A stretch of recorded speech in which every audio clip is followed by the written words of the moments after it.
Buenas tardes a todos, soy Daniel Villegas, director de LISA Institute. Hoy, como veis, me acompaña Ainhoa Guillén, una referente en ciberinteligencia de amenazas y persecución activa, diría, del cibercrimen, tanto a nivel nacional como a nivel internacional. Para el que no la conozca, si queda alguno, es especialista en investigación sobre amenazas complejas, perfilación de actores maliciosos y metodologías de análisis en entornos underground y disruptivos. Actualmente es CTI Manager en Accenture, España, y previamente ha liderado el área global de investigación del cibercrimen y las ciberamenazas en Cypher, del grupo Prosegur. Su experiencia previa incluye roles clave en empresas como Tarlogic, Blueleaf o Innotech, por ejemplo, y ha desarrollado marcos propios de análisis que hoy se aplican en investigaciones avanzadas tanto dentro como fuera de nuestras fronteras. Es cofundadora de Syndic 8, un proyecto centrado en la investigación de amenazas en la dark web, y ha sido reconocida con el premio de la revista SIC por su innovación en ciberinteligencia. En el plano académico, como un servidor, es graduada en criminología, posgrado en análisis de malware y contramedidas y máster en ciberseguridad. A su vez, es divulgadora, creadora de contenidos y ha sido ponente en múltiples congresos como Navaja Negra o Sintomático, las jornadas STIC del CCN-CERT, entre otros eventos de renombre. Además, cuenta con certificaciones profesionales en gestión de vulnerabilidades, búsqueda OSINT, competencias CTF, entre otros. Ainhoa, bienvenida, es un placer tenerte hoy con nosotros. Muchas gracias, el placer es mío, como siempre. Me alegro de que haya tantos alumnos y tan diversos y sobre todo que haya por ahí gente derivada de la criminología, que es de donde procedemos, que eso siempre es algo alegre. Muy bien, pues informaros que esta masterclass se realiza en el contexto de tres de nuestros másteres universitarios por el carácter transversal de la temática que abordaremos y que nos explicará Ainhoa. En resumen, para que se sitúen algunos de los alumnos que están conectados o que verán la masterclass a posteriori, esta masterclass tiene directa relación con el máster de ciberseguridad, ciberinteligencia y ciberdefensa, con el máster de analista criminal y criminología aplicada y con el máster de analista de inteligencia, los tres de LISA Institute, porque en todos ellos, en mucho o en poco, en varios módulos, se abordan temas como la investigación, se abordan temas como el OSINT, la ciberinteligencia, también las contramedidas, las operaciones encubiertas y también operaciones psicológicas, ingeniería social, asuntos de ciberseguridad, ciberdefensa, entre otros, por lo que de una forma o de otra os interesa a todos los alumnos de estos tres másteres y de los cursos relacionados que también ofrecemos desde LISA. Antes de comenzar, y para los que aún no conozcan alguno de estos tres másteres, simplemente informaros que los tres ofrecen una doble titulación universitaria con la Universidad a Distancia de Madrid. Tienen por objetivo todos ellos profesionalizar a los alumnos para prepararles para el mercado laboral, ya sea para conseguir su primer empleo o para promocionar en caso de que ya estén trabajando en el sector. Lo que hace diferente a estos másteres universitarios de otros es que el 100% de profesores, al igual que Ainhoa, son profesionales en activo en la materia.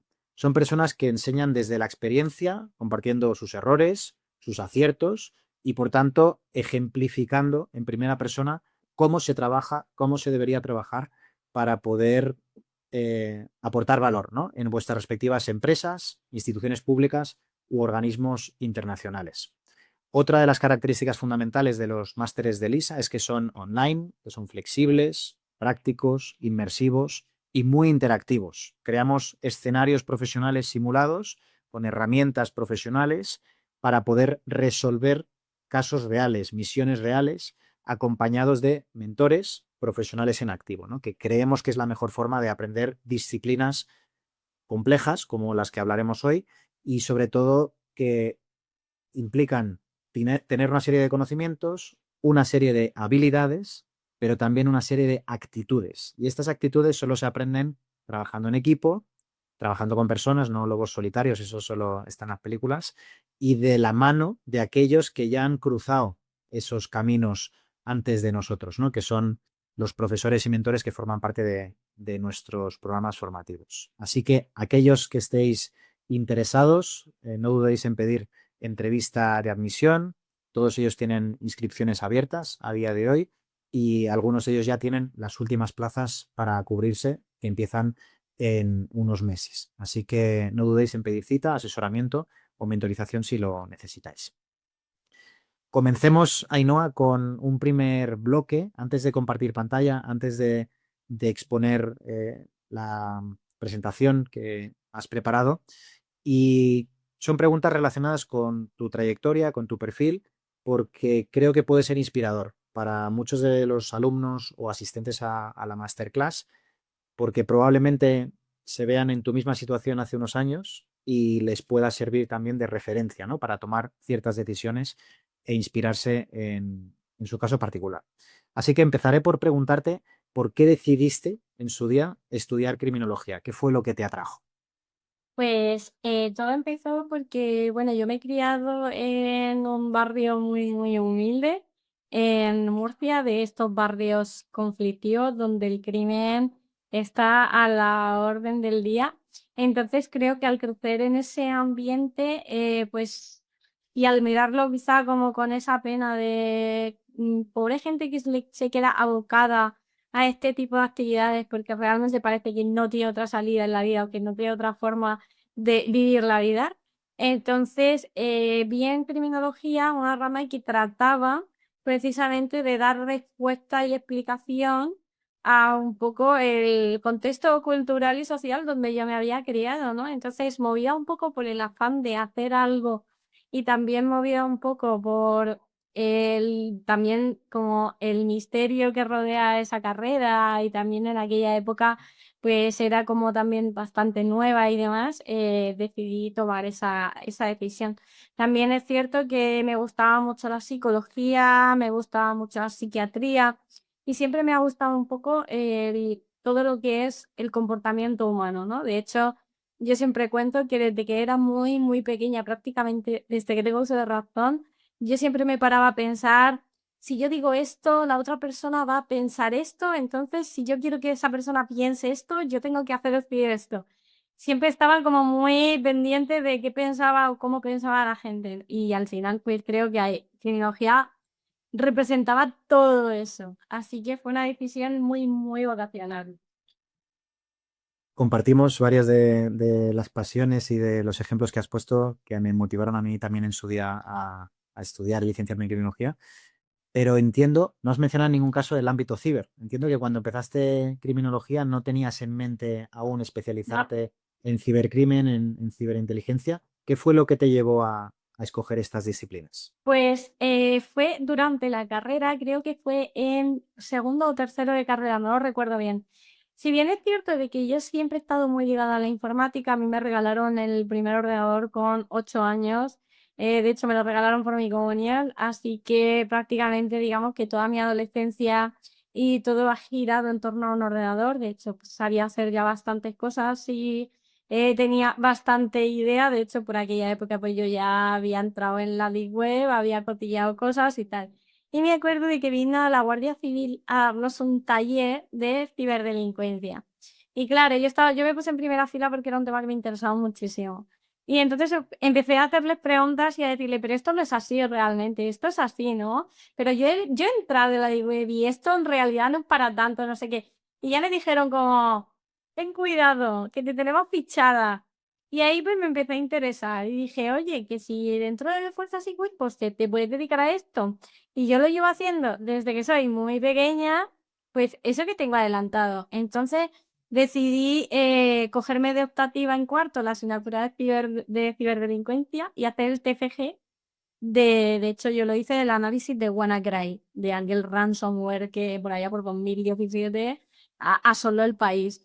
Entonces, pues ahí empezó un poco todo, ¿no? Empezó como la chispa. Yo me acuerdo que la profesora que nos daba por aquel entonces de delincuencia nos hacía el examen como oral, ¿no? Un examen oral, que eso en mi época por lo menos se hacía mucho. Y cuando entré ya al examen me dijo, ¿qué te pregunto yo a ti? Dice, si llevas todo el año corrigiendo. Y dije, bueno, pero ¿qué quiero? Tu pregunta. De hecho, es una de las asignaturas en la que tengo una matrícula honor. Y nada, y después de ahí vi un mundo abierto de decir, vale, quiero dedicarme a esto, pero no sé cómo puedo aunar estas dos cosas. Yo sé que se puede, pero no sé cómo hacerlo.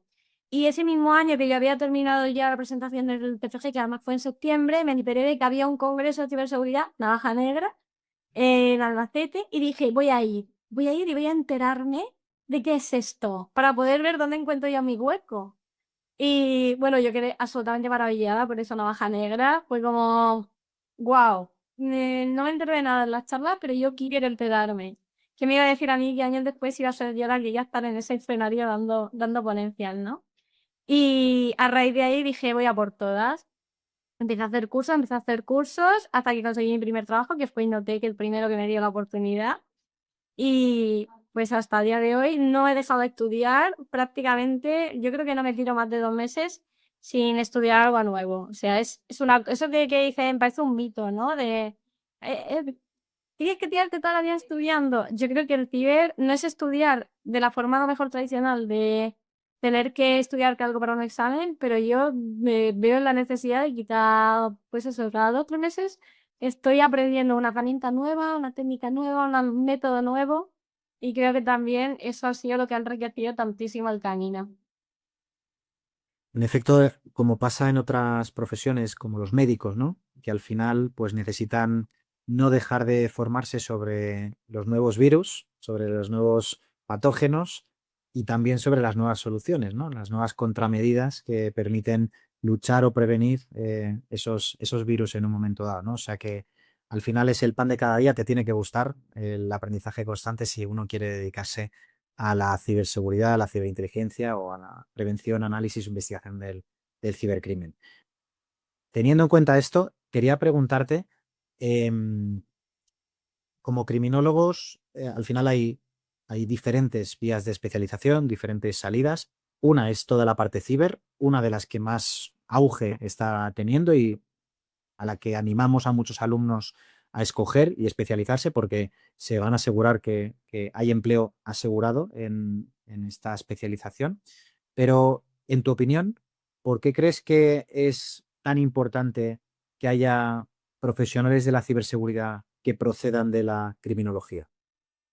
Realmente eso yo es algo que explico muchísimo, y es que al final a nosotros nos han formado para entender el crimen.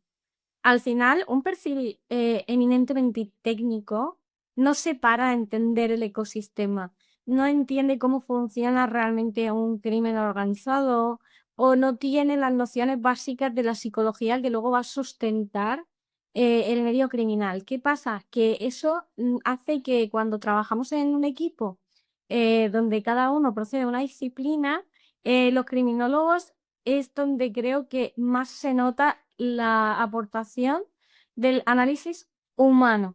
Y al final eso para nosotros es clave, porque no tenemos que olvidar que nosotros luchamos porque tenemos un enemigo en común, que al final es la ciberdelincuencia.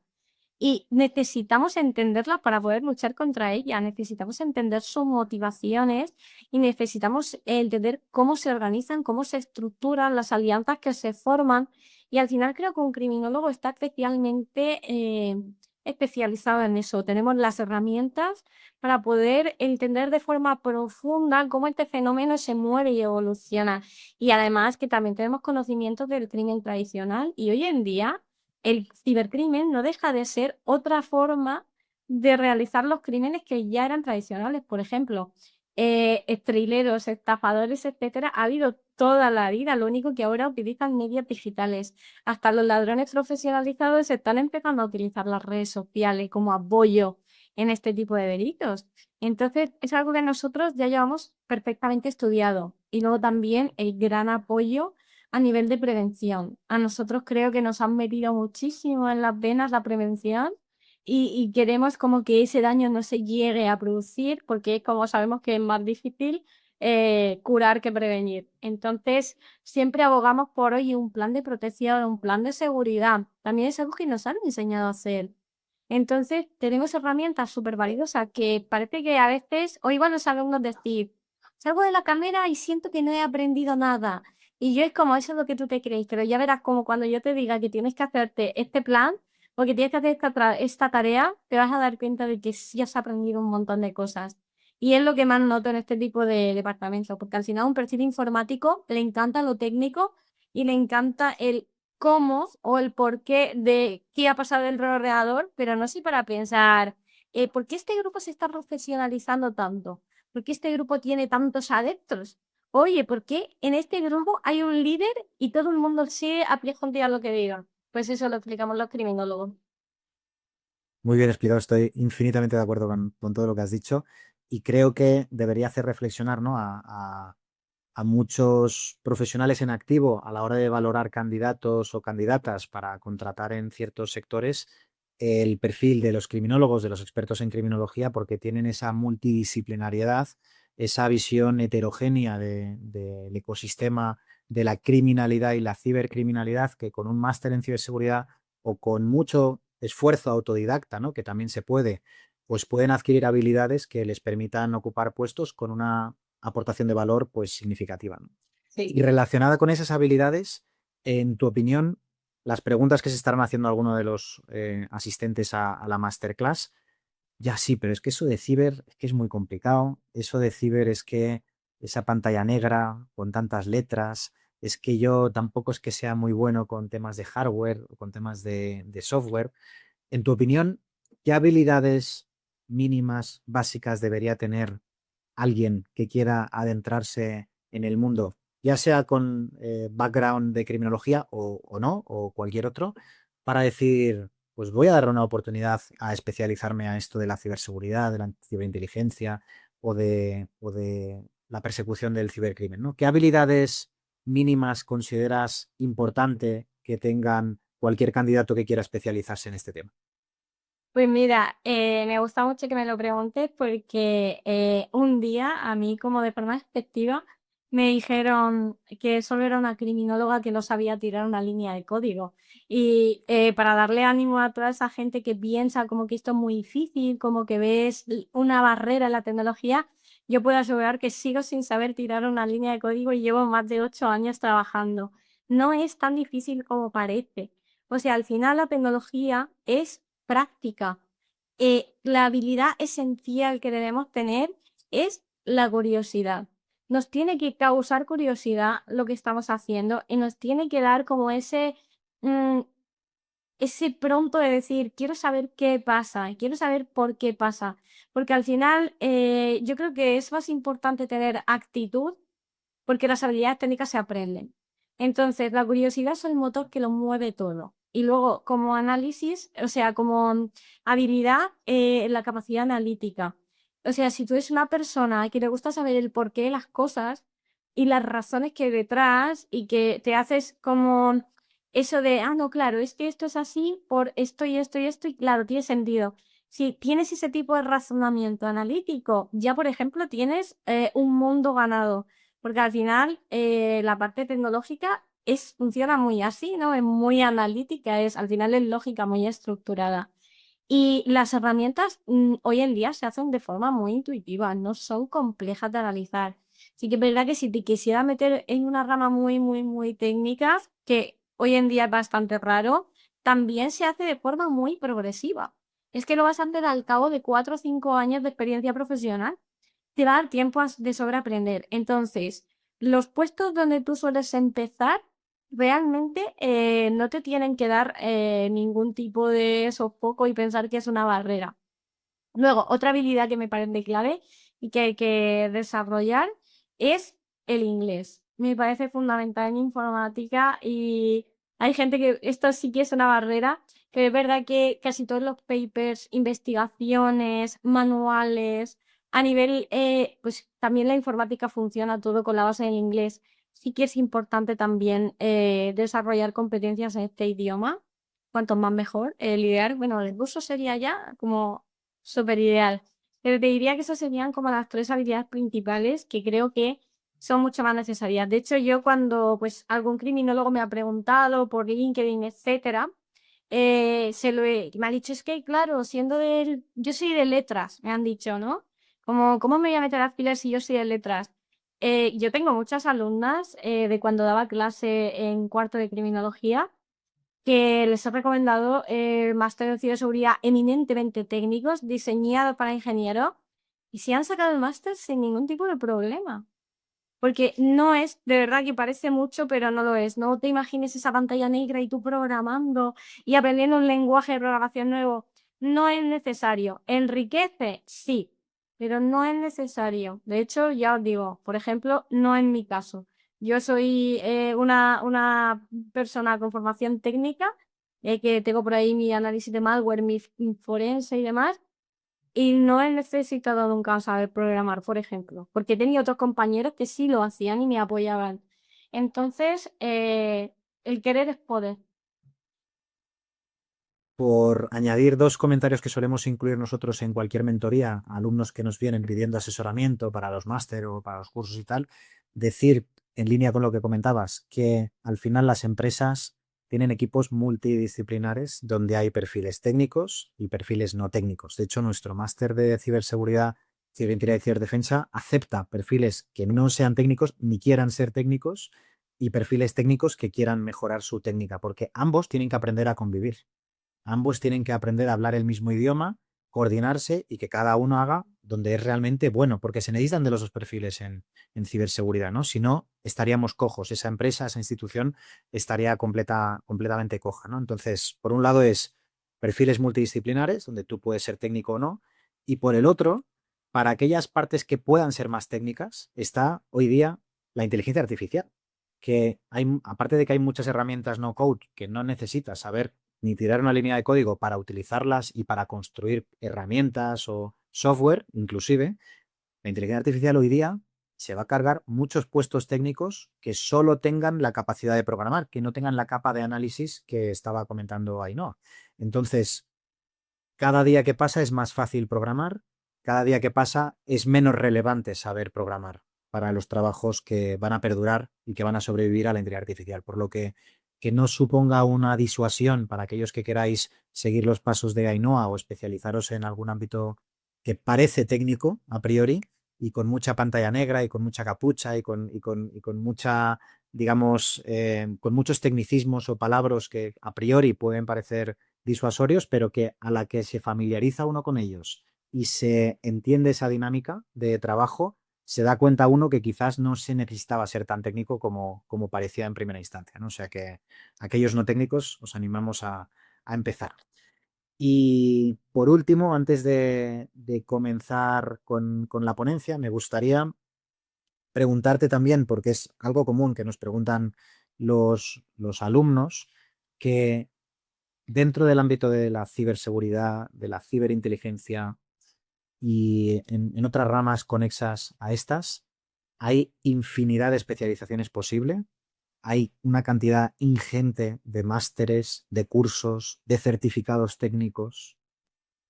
En tu opinión, ¿cuáles son más relevantes, son más importantes? ¿Cuáles están siendo más demandados por las empresas, por las instituciones y que por tanto tiene más sentido que quien quiera especializarse pueda escoger esas disciplinas específicas para poder utilizarlas a nivel profesional? Pues ahora estoy viendo una demanda bastante grande de la parte de Incident Response, que básicamente son aquellos perfiles que se les prepara para, en caso de que se produzca un ciberataque, puedan reaccionar rápidamente y atajar y mitigar el daño antes de que pues, se extienda por una organización. Así, por comentar un poco para que la gente entre en contexto. La verdad es que es un perfil como que ahora estoy viendo que se demanda bastante y que ha subido bastantes puestos. Luego, a nivel, por ejemplo, de Threat Intel, sí que es cierto de que se ha visto un poco una caída del analista de inteligencia clásico, pero sí que se ha visto un gran aumento de la parte tanto de Threat Intelligence y Threat Hunting. Ahí también estoy viendo que el mercado está demandando bastantes profesionales de estas dos ramas sobre todo. porque como cada vez vamos un poco más orientados a luchar contra la amenaza directamente, que suelen ser pues los grupos o individuos, sí que cada vez va en auge. Y yo te diría que esas serían como las dos principales bandas que veo, porque, bueno, pentesting es algo que siempre ha sido requerido, pero creo que pentesting va a ser una de las partes que más rápido se va a suplantar con la inteligencia artificial, porque ya está pasando. Entonces, un poco la mira a futuro al final, si lo piensas bien, en un incidente no te va a poder ayudar mucho la inteligencia artificial, porque es como necesitas coordinación y necesitas gestión, y eso es algo muy de los humanos.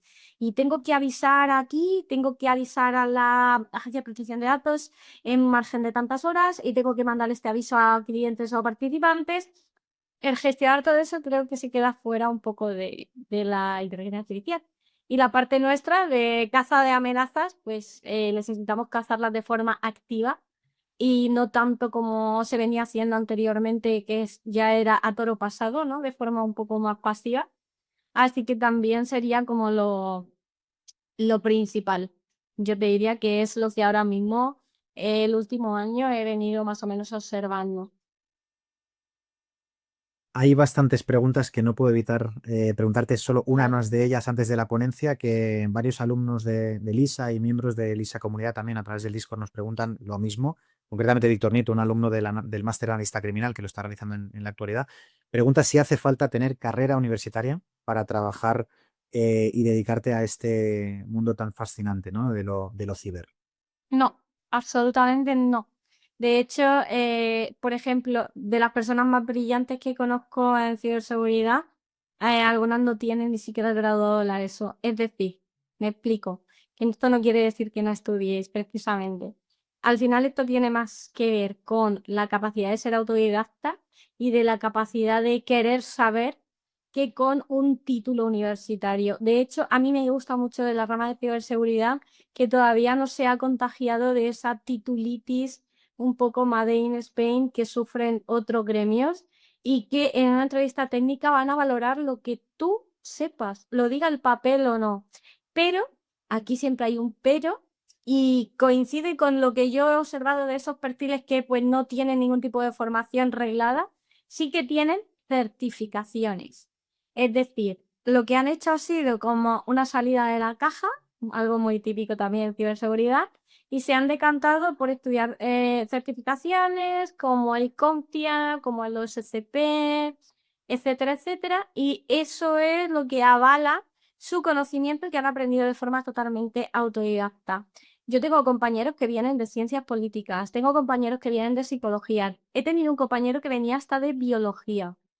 Y no se le ha cerrado nunca la puerta a nadie mientras tú demuestres en esa entrevista técnica que realmente tienes el conocimiento. Y hoy en día es mucho más fácil que cuando yo empecé porque hay opciones muy diversas y muy especializadas. O sea que eso tampoco tiene por qué ser una barrera. Totalmente, totalmente de acuerdo. Fenomenal, pues para no demorarlo más, si os parece, vamos compartiendo el PowerPoint. Esta masterclass se titula Infiltración en grupos de cibercriminales, paso a paso. Recordaros que podéis hacer todas las preguntas que queráis a través del chat, a través del canal de preguntas y respuestas. Al final preguntaremos las más relevantes, las más útiles. Y aquellos que seáis alumnos de másteres de LISA y los estéis realizando en la actualidad, recordaos que la participación puntúa especialmente si es de calidad. Así que le doy la palabra a Ainhoa, me quedo en un segundo plano y cuando acabes retomamos con las preguntas. Perfecto. Vale. Pues como ya os habíamos adelantado, en esta masterclass voy a hablar de una de las cosas que creo que han sido el principal core de mi actividad profesional, que es precisamente la infiltración en grupos cibercriminales, ¿no? Sí que es cierto de que cuando yo llevaba apenas un par de años en esto de ciberseguridad, eh, escogí esa especialización gracias a Javier Rodríguez, que fue mi maestro y mentor, y él me empezó a meter como el gusanillo de ¿por qué no te metes en el chat que tienen de grupo y estás ahí observando a ver qué información podemos sacar? Y me gustó tanto, me gustó y empecé a formarme en estos de forma totalmente autodidacta hasta que se convirtió prácticamente en el centro de mi carrera profesional, porque el resto del tiempo es básicamente a lo que me he dedicado en su mayoría. Sí que aquí tengo que hacer un pequeño disclaimer, que es el que siempre hago, que es algo que no hay que tomar a la ligera. O sea, no hay que tomar a la ligera y es un tipo de especialización dentro de inteligencia un tanto delicada por su propia naturaleza.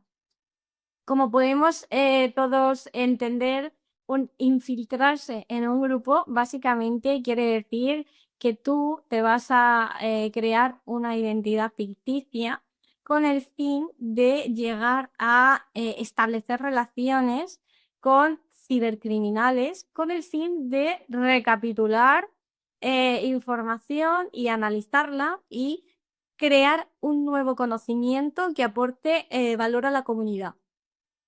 Así que, por lo tanto, vamos a ir explorando un poco cómo se hace esta interactuación y vamos a ver un poco el ecosistema, que a mí me encanta la palabra underground. De hecho, empecé a utilizarla hace un par de años y ya se está extendiendo bastante para referirnos a cómo se mueven los cibercriminales en esos foros, en esos canales de Telegram, ¿no? En todo ese ecosistema donde se esconden y también vamos a ver, pues, los diferentes tipos que hay y cómo deberíamos de comportarnos en cada uno de los tipos. Como digo, no es una práctica trivial, es decir, tenemos que asegurarnos de estar muy bien preparados, pero tampoco es una práctica a la que haya que tenerle miedo. A lo largo de mi carrera profesional me he tropezado varias veces con personas que ya me estaba dando cuenta que realmente era como, ay, no, no, ni siquiera abras el foro porque es peligroso. Y a ver, hay que aterrizar un poco las cosas sobre la tierra. Sí que requiere preparación, requiere tener un análisis previo de la situación y un conocimiento sobre el contexto y sobre técnicas de UMI. También requiere tener una ética profesional muy estricta, pero también tenemos que tener claro de que esto va por niveles. No tenemos por qué empezar este camino intentando llegar al corazón del grupo de ransomware más puntero que haya en este momento. A veces con pequeñas tareas sencillas, incluso a veces simplemente con crearte una figura que solo sea para leer mensajes en un foro o en un chat, ya realmente se aprende mucho. Sí que es cierto que a la hora de realmente interactuar es donde la cosa se vuelve un poco más compleja. Pero, como todo, va escalonado. Así que también quiero que se le pierda un poco el miedo a esta práctica porque la información que se termina recogiendo de este tipo de procesos es muy, muy valiosa. El objetivo que vamos a tener no es otro que comprender cómo funciona el cibercrimen. Al final, sobre todo en la parte de ciberinteligencia, lo que queremos es prevenirlo. Y hay una frase que dice que si no conoces a tu enemigo, no podrás derrotarlo. Pues básicamente, cuando tú te empiezas a introducir en todo este ecosistema underground, empiezas a desarrollar relaciones con actores maliciosos y empiezas a tener como esa red de contactos, vas terminando por entender cómo ellos también se mueven, cómo ellos funcionan, cómo piensan y cómo se relacionan. Y al final todo eso va a terminar siendo un conocimiento vital para trazar mejores estrategias que nos permitan tanto prevenir las amenazas como establecer planes de defensa que realmente sean efectivos. De hecho, yo abogo mucho, por ejemplo, porque hay una parte dentro de los ejercicios de ataque que es la simulación de adversarios, ¿no? Que trata de intentar ser lo más fiel posible a actuar como actúan los cibercriminales. Y nosotros somos los que tenemos que dotar de conocimiento también a esa parte, porque vamos a ser los que estaremos cerca de ellos y sabremos un poco cómo ellos se mueven, cómo piensan y cómo trabajan. Así que es una práctica que a mí me parece fundamental y clave y creo que se le tiene bastante miedo de forma muy poco justificada.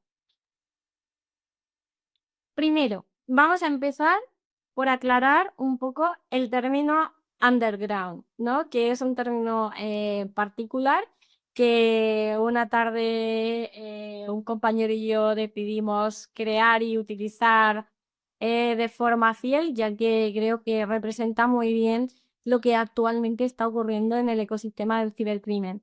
Básicamente, la palabra underground se refiere a todos los lugares donde los criminales van a acudir para intercambiar herramientas, datos, tutoriales, van a hacer incluso amistades, van a tener comunicaciones, etcétera. ¿Qué pasaba? Que anteriormente parecía que tal y como se exponía la información, simplemente distinguíamos entre a la Deep Web, Dark Web y la Clear Web, ¿no? Y ya parecía que esa clasificación era suficiente. Pero la palabra underground tiene un sentido mucho más criminológico y mucho más profundo, porque, por ejemplo, Telegram es una de las plataformas que hoy más utilizan los cibercriminales. Plataformas de mensajería más privada, como puede ser Tox o como puede ser Jabber, pues también es otra de las herramientas que ellos utilizan para comunicarse. Foros que están en la Clear Web, es decir, no necesitas arrancar para acceder, como puede ser el antiguo Bridge Forums, que lleva unos días de capa caída, también.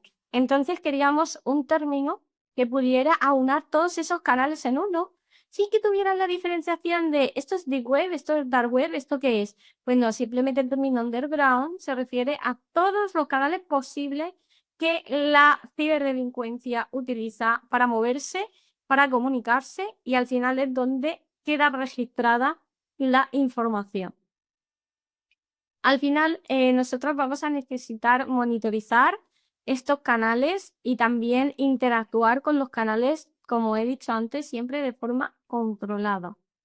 Esto es una necesidad que, por ejemplo, no puede ser reemplazada de momento por la inteligencia artificial, así que digamos que estamos un poco a salvo de ese nuevo delirio tecnológico que está siendo como una nueva revolución industrial.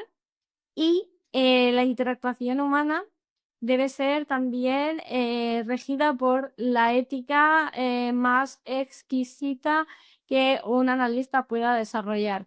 Pero es muy necesaria ya que va a permitir, en primer lugar, detectar campañas antes de que se desplieguen. Y esto voy a ir poniendo ejemplos para que todo sea muy real y que no quede en una clase teórica que no se aterrice al plano ciber. ¿Cómo vas a detectar una campaña antes de que la desplieguen? Muy fácil. Por ejemplo, no sé si sabéis que las vulnerabilidades hay una forma de catalogarlas, ¿no? Que es cuando los investigadores las descubren, las suben a una plataforma, se les asigna un identificador que es PVE, guión y numeritos, normalmente el año y otro número, otros 4 números, y entonces describen qué es esa vulnerabilidad, de qué trata. Pero hay todo un proceso antes de que un investigador descubra una vulnerabilidad y la suba de forma oficial a las plataformas o a los cauces oficiales que existen. Y ahí los actores de amenaza son muy listos.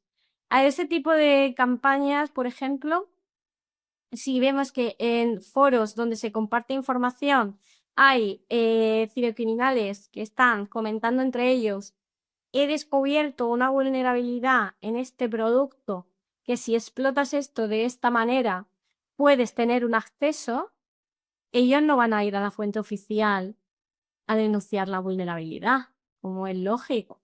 Ellos se la van a callar y la van a compartir entre ellos hasta que un investigador legítimo la descubra. Pues tú te puedes adelantar, si tú estás presente en ese canal donde está viendo ese debate, tú vas a saber que en ese producto existe una vulnerabilidad. Y tú vas a decir, anda, mis clientes tienen ese producto o mi empresa tiene ese producto. Entonces tú vas a decir, vale, si sabemos que esta vulnerabilidad se explota así, pues vamos a intentar poner las medidas defensivas que podamos para que a nosotros no nos lo puedan hacer. Esa sería una forma de cómo podríamos detectar esa campaña. Otra forma, por ejemplo, cuando empezó el auge de la inteligencia artificial, sobre todo en el clonado de voz. Yo me acuerdo que esto fue pues, hace un año y pico, creo que no llega a 2 años. Pues mientras la gente quedaba absolutamente maravillada por cómo funcionaba ChatGPT, los cibercriminales ya estaban diciendo, si yo clono la voz del CEO de una compañía y hago que esa voz clonada del CEO le diga a la de compras que haga una transferencia urgente a esta cuenta, me voy a hacer una pedazo de estafa que me va a hacer millonario. Pues eso entre ellos se lo comunican, en plan, oye, nadie ha pensado en clonar la voz con esto. Oye, pues he cacharreado este programa y he visto que lo hace realmente bien. Incluso a veces se ofrecen plantillas, se ofrece este tipo de servicio. Pues también ahí seríamos capaces de detectar y mandar una simple nota informativa diciendo, es probable que se realicen estafas de este tipo que van a ir contra la capa directiva y que van a pedir que se hagan transferencias urgentes utilizando estos motivadores y este tipo de discursos.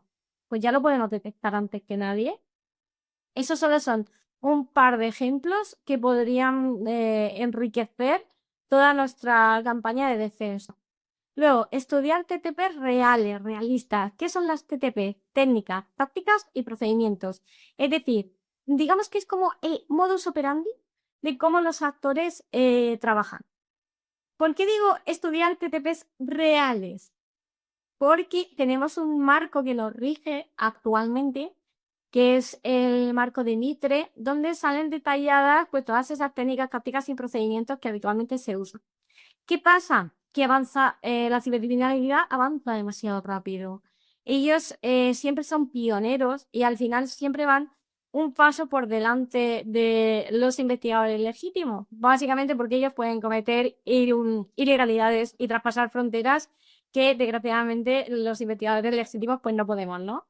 Entonces, si nosotros estamos también presentes en estos canales, cuando ellos comentan cómo han desarrollado una técnica o un procedimiento nuevo, vamos a beber de ese conocimiento que todavía no está público. Por ejemplo, un caso muy común es cuando se está desarrollando un malware que tiene una nueva capacidad, que tiene algo nuevo, algo disruptivo, y todavía no se ha llegado a lo mejor a lanzar de forma un poco más masiva y utiliza una nueva vía de explotación de algún servicio, por ejemplo. Pues como se suele vender antes de tiempo, pues oye, si tú al vendedor le haces un par de preguntas de, oye, ¿esto cómo funciona? Pues quizá puedas, puedes averiguar una nueva TTP que esté explotando. O luego también utilizar ese conocimiento para ver dentro de toda la matriz de técnicas, tácticas y procedimientos que Mitre nos ofrece, cuál es la que realmente es importante. Porque a veces, mira, por ejemplo, hay un grupo de ransomware que se llama Clop, que Clop se vuelve muy, muy, muy activo cuando le da por explotar una vulnerabilidad.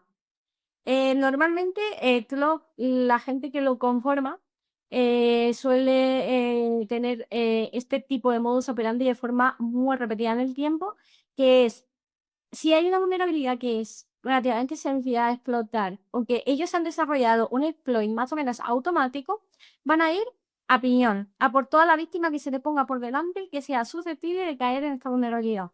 Y entonces luego empiezan a publicar sin parar en su sitio todas esas víctimas que han, que han caído ante la vulnerabilidad que están explotando. Pues eso sería una TTP totalmente realista, porque al final estamos viendo de que eso se ha repetido varias veces, es un patrón de conducta que este grupo tiene y también cuando sale una nueva vulnerabilidad que cumple las características de ETIL, es susceptible de que este grupo de ransomware la exploten, también vamos a poder anticiparnos. Luego también una parte súper importante, pero súper importante y que a veces olvidamos y pasamos por alto, es que la mayoría del cibercrimen, prácticamente yo creo que menos la parte hacktivista y la parte de ATTs, de los grupos financiados por estados, funcionan con motivación económica. O sea, por si no lo sabéis, lo que les mueve es el negocio. Ellos quieren hacer dinero. Entonces, entender esta lógica es súper, súper, súper, súper importante, porque si nosotros queremos atajarla, nosotros tendremos que ir contra las fuentes que generan ese dinero. Vosotros imaginaros de repente que el cibercrimen deja de ser ilegal. deja de ser ilegal y se profesionaliza y se considera un trabajo más.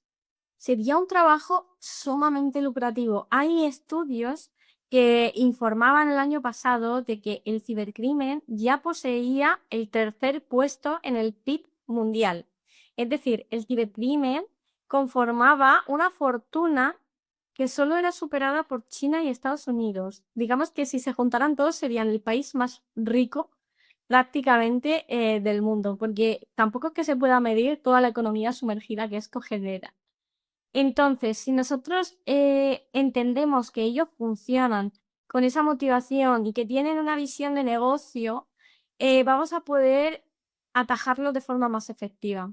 Esto fue una de las charlas que yo di en Navaja, y lo que dije era que teníamos que no solo luchar contra los propios actores, sino que también teníamos que ir contra los proveedores y todo aquel aparato estructural que permitía el lavado de dinero. Es súper importante. ¿Por qué?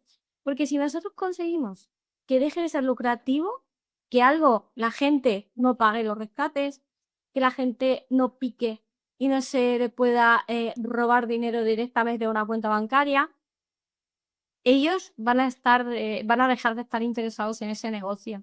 Porque al final la motivación que les mueve, que es el lucro económico, desaparecería.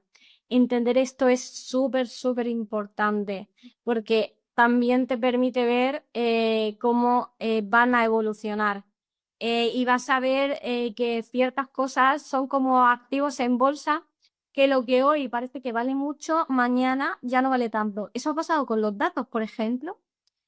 Hace, no sé, 4 años más o menos, los datos de una persona eran bastante más caros de lo que son hoy en día. Por ejemplo, los datos de salud se ha visto una caída de precio bastante importante. Cuando yo empecé, allá por 2019, 2020, si tú querías comprar datos personales de pacientes de hospitales, el precio rondaba entre los 1.500 y los 1.000 dólares. Y hoy en día estoy viendo que ya los puedes encontrar por sobre los 300. El dato, como hay tanto, porque ha habido tanta brecha de datos y hay tanto dato público, ha dejado de perder valor. Pero ha salido una nueva figura, que son los leads, que ahora esos son los que de repente tienen valor. Pero pasará lo mismo, es un activo que el valor se irá perdiendo y en un futuro habrá otro activo que tenga valor. ¿Qué pasa? Que el cibercrimen va a jugar con eso. Tú tienes que aprender a ver esto y a entender cómo se mueven en este terreno. Esto que sepáis que hay muy poquita gente en el mundo técnico que lo entiende y que lo habla abiertamente, pero nada más que os hace falta tener como una pequeña visión de empresario para daros cuenta de que ellos piensan así y que es cierto. A ellos no les importa en sí el objetivo atacar. Hay muy pocos grupos a los que les importe atacar empresas grandes o empresas con renombre. Ellos van a quien pueda pagar, a quien vaya a poner el dinero, a quien sepa que juegan con su miedo, con su urgencia. Y a veces, por ejemplo, las más afectadas son las pymes, porque están más desprotegidas y son las que, por ejemplo, más pican. Pues entender toda esta lógica va a hacer que tu capacidad de erradicarlo y de tus herramientas para luchar contra el cibercrimen sean muchísimo más directas y que vayan justo a donde realmente les hace daño. Y luego, por último, también nos va a permitir la parte un poco más de threat hunting, obtener indicadores tempranos para la defensa. ¿Esto qué quiere decir? Un ataque, digamos, que se compone de varias fases. Una de las fases, por ejemplo, más iniciales suele ser el reconocimiento y luego cuando hacen el reconocimiento, que básicamente son herramientas automáticas que van a estar escaneando Internet para ver una compañía qué activos tiene públicos o a la vista, ¿no? Para ver si son vulnerables o no y si me interesa atacarlos o no. Pues, por ejemplo, aprendiendo a detectar que se está lanzando esa herramienta automática y está escaneando tu red, a ver qué dispositivos tiene, a ver por qué eres vulnerable, va a hacer saltar la alerta de alguien me está escaneando. Eso quiere decir que alguien está interesado en atacarme. Y luego también en los vectores iniciales, si tú sabes cómo están funcionando ahora, por ejemplo, pues mira, ahora se lleva un montón el hacer campañas de correo con una petición de un equipo de IT que solicite acceso a tu ordenador porque supuestamente está siendo atacado. Pues en el momento en el que tú en un empleado veas un correo de ese tipo o que alguien hace una pregunta rara a IT o cualquier cosa de estas, cuando estás sobre aviso, sería otro indicador temprano, es decir, nos están atacando. Pues al final ese tipo de indicadores son muy valiosos. Aquí, por ejemplo, en mi experiencia, lo que yo he vivido que más me ha dicho, esto ha sido un gol muy bueno que hemos metido, ha sido cuando, por ejemplo, hubo una época que estuvimos monitorizando de forma muy activa un tipo de actores que se llaman Initial Access Broker, que lo que hacen es que son ellos los que vulneran las compañías, consiguen un acceso y ese acceso se lo venden a otros cibercriminales para que completen la cadena de ataque. En este caso, pues muy a menudo ransomware. Investigando muchísimo este tipo de actores, interactuando mucho con ellos, nos dimos cuenta de que cuando un initial access broker vendía accesos con ciertas características, en un intervalo entre 3 y 6 meses en esa compañía iba a haber un ransomware. O que es cuando cierto actor ponía que estaba vendiendo un acceso, sabíamos que el comprador iba a ser de un grupo de ransomware y que en esa empresa inminentemente iba a haber un ataque de ransomware. Y obteniendo información de qué empresa era la que estaban vendiendo esos accesos, conseguíamos ponerlas sobre aviso para que levantaran todas las defensas y pudieran no ser afectadas por estos casos de ransomware.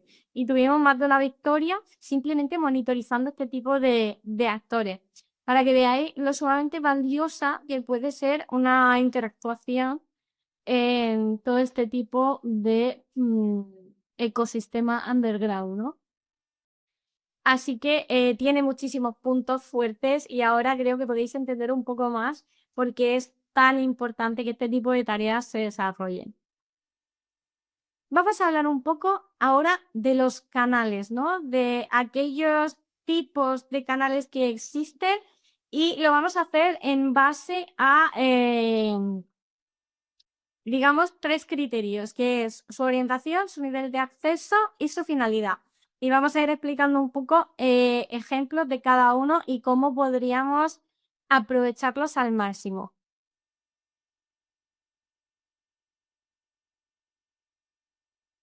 Primero, tendríamos los foros que se consideran abiertos, es decir, serían aquellos foros que están perfectamente accesibles desde cualquier navegador, podéis usar Google Chrome para acceder, y que realmente no necesitas mucho más para poder entrar dentro. Los registros son a menudo sencillos, lo puede ejecutar cualquier persona, solo basta con crear un correo, un alias, una contraseña, no suelen tener más requerimientos. Y ya os digo que es el mejor sitio para iniciarse. Al final es cierto que en estos foros suele estar la información de poco valor, ¿vale? Como la información un poco más básica o la información que suelen dar actores novatos. ¿Por qué? Porque todo el mundo realmente empieza por ahí. Todo el mundo suele empezar por este tipo de foros o de canales que son más accesibles. No solo a nivel de investigadores, que también, sino a nivel también de ciberdelincuentes cuando acaban de empezar en el mundillo y tienen que vender sus primeros robos, suelen utilizar este tipo de canales, ¿no? Y suelen publicarse ahí. Un ejemplo que a mí me gustaba mucho recomendar cuando alguien quiere empezar a interactuar en Virtual Lumin es o era Bridge Forums. ¿Qué pasa? Que la semana pasada cayó. Esto no estaba previsto, pero así fue, está caído actualmente. No sabemos si saldrá una nueva versión. Supongo que sí, porque llevan años luchando. El FBI los cierra, ellos reaparecen, el FBI los cierra, ellos reaparecen.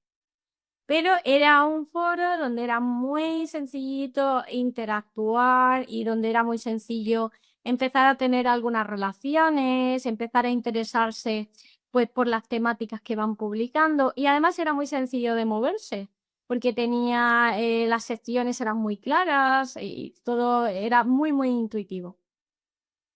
De todas formas, por ejemplo, Nule también cayó hace menos de un mes, Nule y Cracker, que están por ahí abajo en la parte de ejemplos. He de decir que se está llevando a cabo una operación policial bastante importante por parte de tanto del FBI como Europol y la Interpol también de tirar abajo casi todos los que están abiertos, utilizar en la parte de Surface y a veces duran muy poquito tiempo. Pero lo bueno que tienen es que conforme cierran, otros nuevos abren. Entonces, bueno, podéis empezar a hacer ciertas prácticas con este tipo de foros. Luego tendríamos los que son semi privados. Aquí, digamos que el acceso ya no va a ser tan sencillo como serían los abiertos, ya no va a ser cuestión de elegir un nombre, una contraseña de correo y dentro, ¿no? Digamos que aquí el registro va a tener algunos controles adicionales. Normalmente estos controles van a ir muy relacionados con pedirte reputación en otros foros o en otros canales que alguien de dentro te invite y te avale. Es decir, cuando alguien dentro te invita, no solamente te está invitando, sino que también está dando la cara por ti. Algo que se lleva mucho en el cibercrimen, ya que os daréis cuenta de que para ser algo predominantemente ruso, han heredado muy bien la cultura clientelar mediterránea.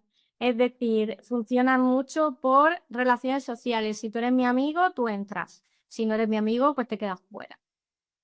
Este tipo de foros sí que es cierto de que no es en excesivo difícil de llegar, ya que basta con trabajar un poquito previamente. Por ejemplo, una técnica bastante habitual era hacerte un perfil en Bridge Forum, trabajarlo durante unos 6 meses aproximadamente, que este perfil tuviera bastante buena reputación y bastantes relaciones, y de ahí, por ejemplo, pues dar el salto al siguiente nivel de foros semiprivados.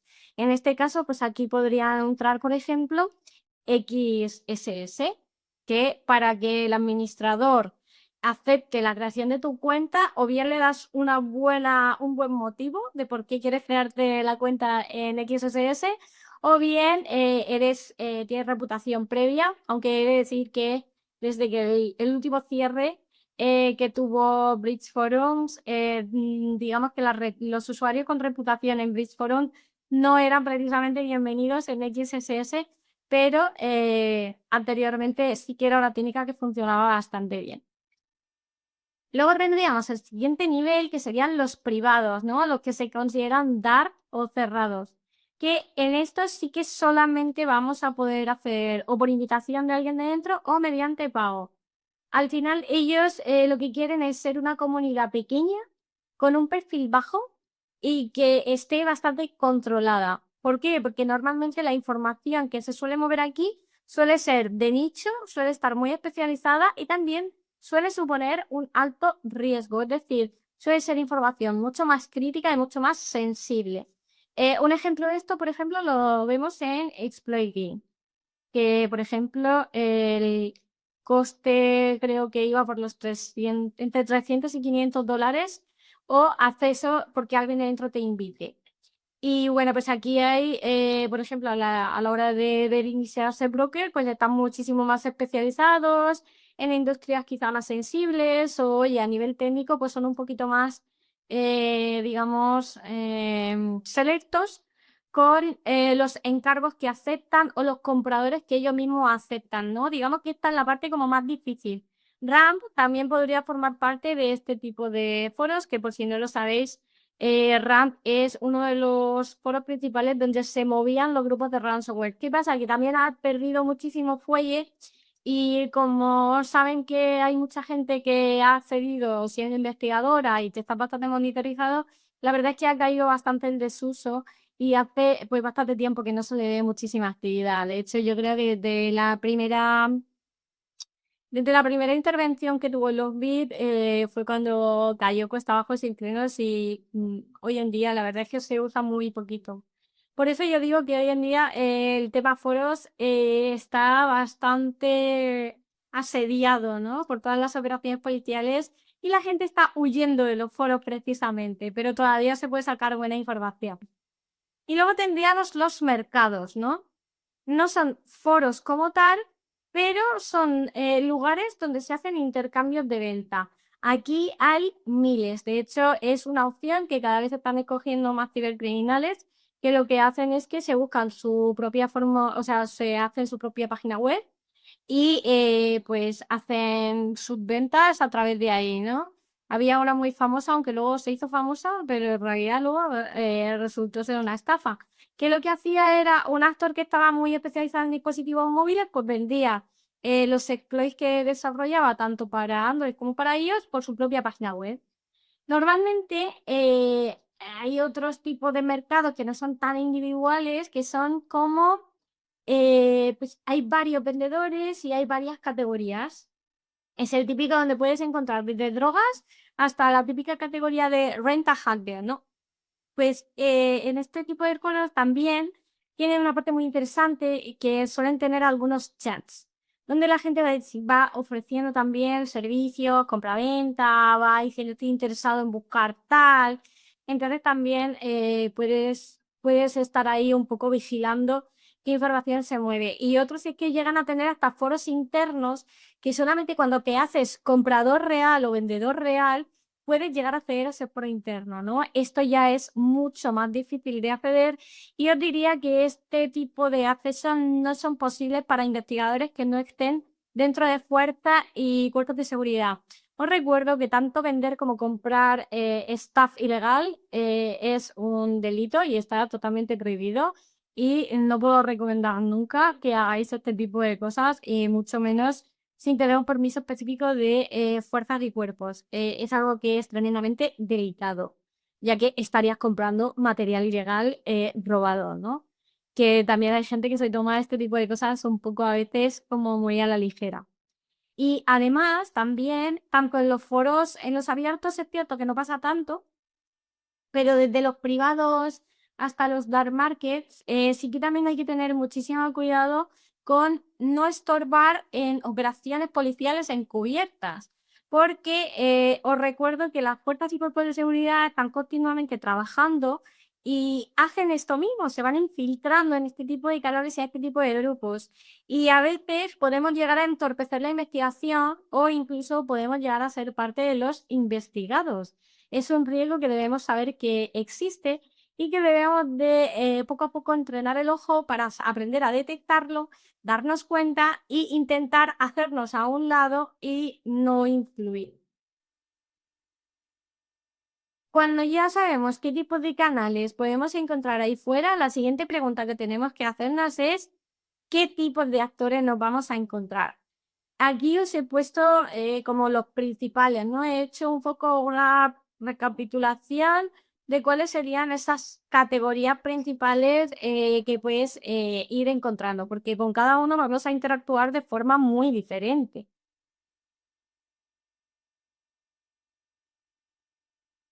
Vamos a empezar con una categoría que sería la de los novatos, ¿no? Los típicos noobs. Aunque en términos de ciberdelincuencia se les suele llamar script kiddies. Básicamente, este tipo de perfil suele ser gente muy joven que acaba de empezar, acaba de aterrizar en este mundo y no sé si sabéis esa sensación de entusiasmo que te embarga cuando estás aprendiendo algo nuevo, que se lo quieres enseñar a todo el mundo, se les ve de lejos, tienen una personalidad como muy específica y se les ve venir porque realmente carecen del conocimiento técnico necesario, el tipo de ataques que suelen hacer o que suelen más o menos expresar, porque no todo lo cuentan abiertamente. Suele ser mediante herramientas automatizadas, tipo por ejemplo Metasploit. Digamos que se les ve que no tienen el bagaje técnico que tienen otros actores, ¿no? Y a veces pues pecan también al ser novatos, pues pecan de soberbios, pecan de ego, cosa que es bastante fácil de explotar por nuestra parte. A mí me gusta mucho interactuar con este tipo de actores porque se les saca mucha información y también, pues, es muy útil tenerlos controlados para ver si luego hay alguna cabeza que destaca y también ver si hay algún grupo que se interesa por esas cabezas que destacan, ¿no? Porque sabes que esos son los que luego a futuro se van a convertir en un problema de verdad. Un ejemplo, que no es porque sea un script key ni mucho menos, pero un ejemplo que ha estado desarrollando un personaje tremendo sería Intel Broker. Intel Broker es un actor que lleva un par de años en Bridge Forum dándose publicidad de sus ataques. La verdad es que sus ataques se veían bastante profesionales, era bueno técnicamente. Sí que es verdad que comentan, me dicen que Intel Broker no es precisamente un niño que ya tiene la treintena, pero sí que empezó en Bridge Forum como a darse nombre y a darse publicidad. Y llegando a ser incluso administrador del foro hasta no hace mucho. ¿Qué ha pasado? Que como destacaba técnicamente, porque sí que llegó a tener como un grupillo con el que hacían ataques y ha vendido muchísimas bases de datos, muy probablemente ha sido fichado por otro tipo de perfiles o grupos más serios, porque hace poco comunicaba que se iba de Bridge Forum alegando que no tenía tiempo. Y obviamente, si no tienes tiempo para manejar la comunidad donde te has estado labrando la reputación, es que tienes algo más interesante y más lucrativo que hacer. Sobre todo el cibercrimen es algo que es prácticamente como una señal de alerta. Luego también vamos a encontrar vendedores. Es gente que está especializada de forma como muy concreta. Es decir, hay gente que se dedica única y exclusivamente a hacer y a vender malware. Hay gente que se dedica a vender accesos, por ejemplo, como hablábamos, los initial broker. O hay gente que se dedica al carning, es decir, al robo de tarjetas bancarias, etcétera, etcétera. Los vendedores es muy fácil reconocerlos porque básicamente todo su contenido y todo su traza suele ser anuncios de que venden su propio staff. Y además hay gente que es sumamente profesional, que tienen servicio postventa, que tienen servicio luego atención al cliente, e incluso que tienen servicios personalizados donde te pueden desarrollar a tu gusto y a tus necesidades pues malware personalizado, paneles de phishing personalizados, etcétera, etcétera. Es una parte con la que es muy fácil interactuar porque basta hacerte pasar por un cliente que está interesado en comprar algo para hacerle algunas preguntas de, oye, ¿y esto que anuncias, por cuánto lo vendes y cómo funciona? ¿Y tendría esta característica? Bueno, pues tú puedes hacerle preguntas y ver si te quiere contestar o no. Y es bastante fácil que te contesten, sobre todo los más novatos, y que obtengas también información. Luego tendríamos a los intermediarios. Estos pasan muy desapercibidos, pero son una pieza esencial en el plano ciber. Básicamente son los que se meten mucho en el tema de lavado de dinero. Ellos te van a ayudar a blanquear el dinero que tú saques con la cibercriminalidad.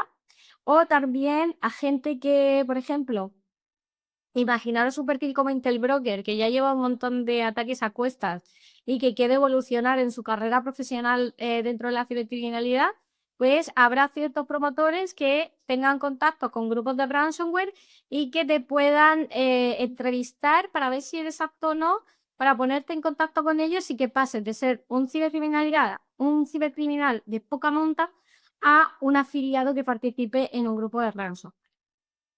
Luego tendríamos precisamente estos afiliados.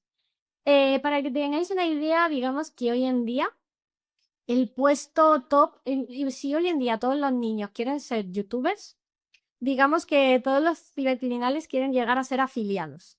¿Por qué? Porque es el negocio más lucrativo. Yo he visto ataques de ransomware que estaban pidiendo 70 millones de dólares de rescate.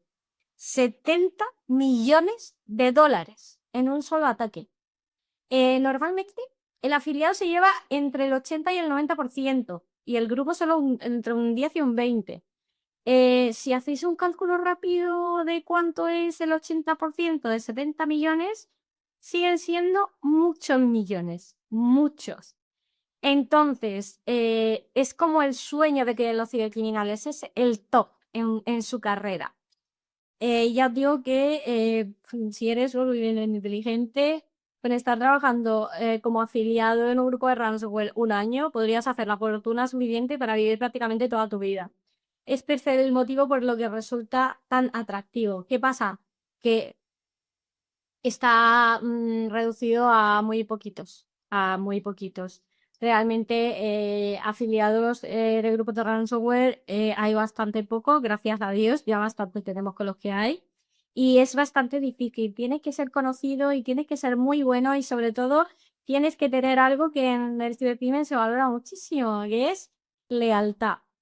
Y tienes que demostrar una moral y una integridad férrea para que un promotor pueda dar la cara por ti y pueda pasarte del plano cibercriminal normal al plano de los afiliados.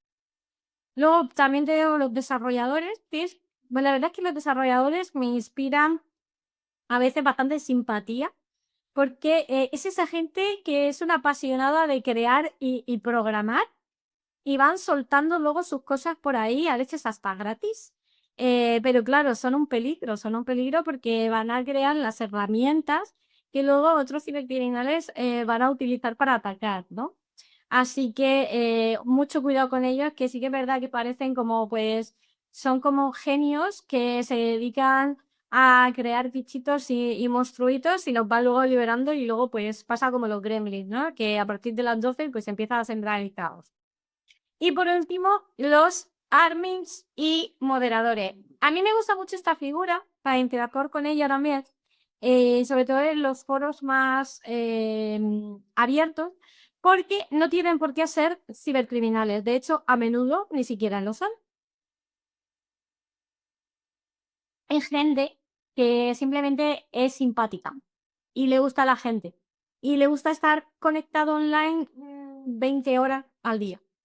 Entonces, cuando tú quieres estar tanto tiempo conectado al día y cuando interactúas tanto con la gente y eres tan extrovertido, es muy probable que termines siendo moderador o administrador de un foro. Sí que es verdad que en la parte de administrador se meten menos porque vas a la cárcel. Al final, es lo que toca tener un foro ilegal. Bueno, tener un foro donde se trata temática ilegal, si tú no la atajas, digamos que eres igual de culpable, ¿no? Entonces, bueno, ya tenemos detenido a Bonbon Pudding, tenemos detenido por presuntamente a Fumet, es decir, los administradores de foros así que han ido cayendo están todos arrestados. Entonces, digamos que la parte de admin no la quiere tanta gente. Pero la parte de moderadores es bastante graciosa porque se saben todo el chisme. Entonces, como hay gente que se sabe todo el chisme, es muy interesante aceptarse a ellos e intentar tener una buena relación porque pues te puedes enterar de muchas cosas. Entonces a mí es un perfil que también pues me resulta bastante gracioso. Ellos van a estar controlando que se cumplan las normas de la comunidad, van a regular muchas interacciones también. Y si ven algún perfil que va a ser un poco problemático, pues lo van a expulsar también del foro. Ojo, cuidado que ese perfil problemático no resultes ser tú. Vale, una vez que ya sabemos los canales y los tipos de actores que vamos a encontrar, vamos a hablar un poco de cómo interactuamos, que es lo que seguro que se está usando curiosidad, ¿no? Primero tenía que contaros un poco la teoría porque hay que entender dónde nos estamos moviendo y a qué nos vamos a enfrentar. Primero necesitamos una preparación previa. Necesitamos entender el entorno, estudiar el entorno un tiempo. Si yo tengo claro que voy a hacer, por ejemplo, voy a empezar por un foro español, ¿no? Que se llama Nodo 303. Vale, pues yo qué voy a tener que hacer. Primero, vigilar el foro un tiempo sin hacer nada. ¿Qué se habla en este foro? ¿Cómo se habla? ¿Qué expresiones particulares utiliza? ¿Cómo es la cultura? ¿Qué tipo de perfiles hay aquí? ¿Cómo puedo yo encajar aquí? Primero tienes que estudiar todo el contexto. Luego tienes que preparar la figura que vas a crear para esta interactuación. Básicamente tienes que elegir un alias, pero que sea algo más o menos coherente, que, oye, pues que tenga luego su historia, que te puede beneficiar a la hora de luego interactuar. Es que en ciber no nos ponemos cosas serias. Tú no vas a ver a nadie en un foro que se llame, yo qué sé, Carlos.Rodríguez. No, eso sería muy extraño, aunque no sea un nombre falso. Pero, por ejemplo, pues sí que vas a ver personajes que se ponen como alias nombres de animes que les gustan. O personajes que se ponen nombres como Bond 007. Siempre es verdad que en la parte ciber solemos tener como un tinte friki. Así que a la hora de preparar esa alias que te va a identificar, yo siempre recomiendo pues que si tenemos algo de lo que somos frikis, pues y que sea banal, es decir, a ver, si es algo como muy específico, muy nuestro que nos identifica, pues la segunda parte es que no uses nada que te identifique. Por ejemplo, si a ti te encanta Dragon Ball, creo que a millones de personas les gusta Dragon Ball y que si te pones Vegeta de nombre, no creo que nadie lo vaya a asociar a tu persona. Pero quizá en un foro va a encajar eso bastante bien. O, oye, cosas así como muy tengan un tinte friki, pero quizá lo suficientemente generales. No es fácil, ¿eh? No es fácil elegir un buen alias que sea en parte que tenga esa historia propia, pero que no te identifique. Es algo difícil.